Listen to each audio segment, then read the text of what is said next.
Assalamualaikum warahmatullahi wabarakatuh. Perkenalkan, nama saya Ihraini, NIM 1802150 dengan MK Desain Program Parenting Out. Jawaban midterm sebagai berikut. Baiklah, jawaban dari nomor 1 ini, menurut saya, pemahaman saya, arti parenting itu adalah upaya pendidikan yang dilaksanakan orang tua dengan memanfaatkan sumber-sumber yang tersedia di sekitar lingkungan atau dalam keluarga dalam berbentuk belajar secara mandiri. Nah, di dalam program parenting ini adalah program pendidikan yang diberikan kepada orang tua agar pengetahuan yang dimiliki orang tua menjadi bertambah tentang tumbuh kembang anak serta agar pendidikan yang diperoleh anak selaras antara di rumah dengan di sekolah.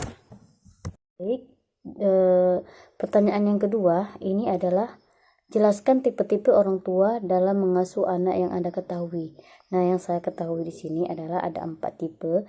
Yang pertama itu ada tipe orang tua yang memiliki sifat berwibawa. Di sini adalah tipe orang tua yang paling ideal, di mana yang dijalankan sesuai dengan apa yang diinginkan.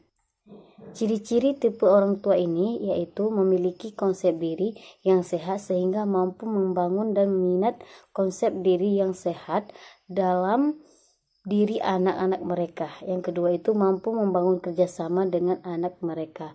Nah, yang ketiga itu mampu bersikap tenang ketika marah, mampu bersikap konsisten, dan mereka terus belajar dan terus mengembangkan diri.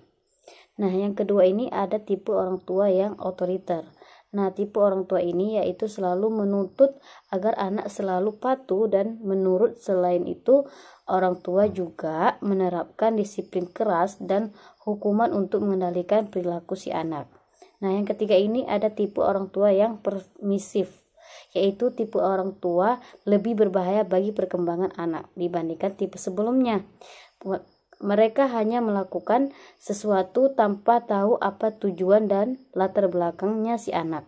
Nah, salah satu kesalahan tipe orang tua seperti ini adalah anak sering dimanjakan secara berlebihan. Yang kedua, memaksakan kegiatan terlalu banyak.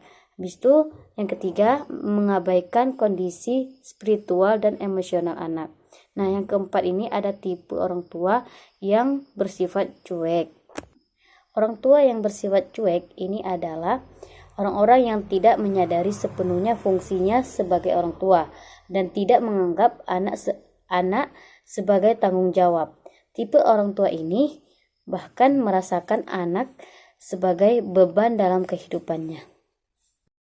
Jawaban nomor 3 ini, hak-hak orang tua menurut kajian Islam adalah sebagai anak untuk memberikan hak orang tua, yaitu yang pertama adab berbakti kepada orang tua.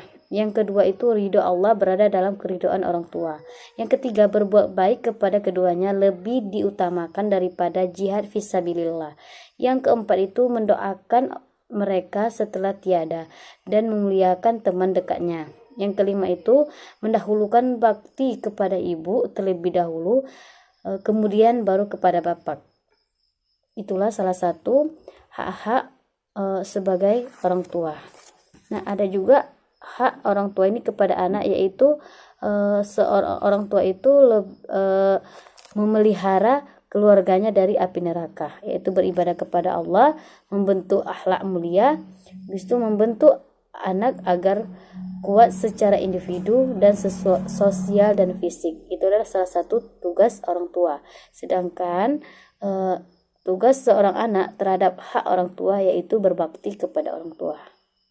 Pertanyaan yang keempat yaitu jelaskan mengapa ibu diutamakan berperan dalam pengasuhan anak. Nah, di sini menurut saya di dalam kajian Islam pengasuh lebih disarankan anak diasuh oleh ibunya. Seperti Ibnu Al-Hashim dalam kitab fikih mendidik anak yang ditulis oleh Syekh Khalid berkata, seorang perempuan itu lebih memiliki pengetahuan tentang pendidikan. Ia lebih mampu, sabar dan berkualitas dalam mendidik. Nah, seperti dalam hadis riwayat Abu Hurairah radhiyallahu anhu berkata, Rasulullah menyuruh kita untuk berbuat baik 3 kali lebih besar kepada ibu dibanding bapak. Seseorang datang kepada Rasulullah, wahai Rasulullah, kepada siapakah aku harus berbakti pertama kali? Lalu Nabi Muhammad SAW menjawab, ialah ibumu. Pertanyaan yang kelima, jika Anda memiliki anak, pendekatan pengasuhan mana yang akan Anda pakai? Nah, menurut saya yang saya pakai adalah pendekatan hypnoparenting. Di sini adalah metode pengasuhan anak dengan menerapkan teknik hipnosis di dalamnya. Dengan kata lain, orang tua memberikan sugesti kepada anak agar dia melakukan hal-hal yang positif. Nah, manfaat dari hypnoparenting ini adalah pengasuhan anak seperti mengatasi temper tantrum, yang kedua membangun karakter anak, yang ketiga meningkatkan gizi anak.